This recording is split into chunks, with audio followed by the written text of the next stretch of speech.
שלום, שמי יואל ביסראור. אני מלווה זוגות שנמצאים בקשיים זוגיים, כמו ריחוק, כמו ביקורת, זלזול, ניתוק.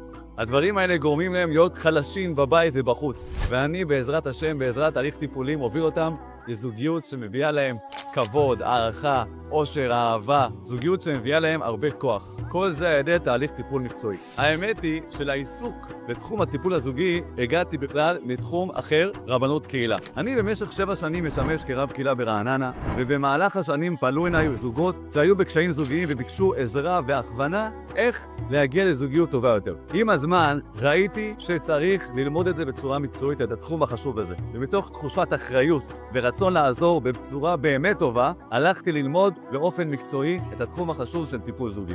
במשך 2 למדתי במכללת ינר את תחום הטיפול הזוגי, ושם למדתי שיטת טיפול שנקראת מודל הצרכים הזוגיים. בשיטה זו אנחנו מבררים על הצרכים הזוגיים שנפגעו בתוך הזוגיות, שבני הזוג לא מרגישים שמקבלים אליהם מענה. אנחנו בודקים ביחד מהם הצרכים הזוגיים שנפגעו בתוך המערכת הזוגית שלכם, ואותם צרכים גרמו לכך שבני הזוג מתנהגים אחד לשני בצורה פוגענית, אפילו לפעמים באופן לא מודע. במשך השנים עזרתי לזוגות שפנו וביקשו ממני עזרה, ואני אשמח מאוד שאתם תהיו הזוג הבא שאני אוכל לעזור לו להגיע לזוגיות טובה, מלאה בכבוד, הערכה, אושר ושמחה. אז אם את או אתה נמצאים בזוגיות שיש בה קשיים שגורמים לכם להרגיש שהזוגיות שואבת עמכם כוח, אני מזמין אתכם עוד היום, לא ידחות נושא כל כך חשוב, עוד היום ליצור איתי קשר ונלמד ביחד איך הזוגיות שלכם יכולה להיות המשאב כוח הכי גדול שלכם בחיים. אתם תגיעו לרמה כזאת שאתם תגיעו לבית כל ערב ותקבלו בשמחה וכבוד בהערכה על ידי בן או בת הזוג השני.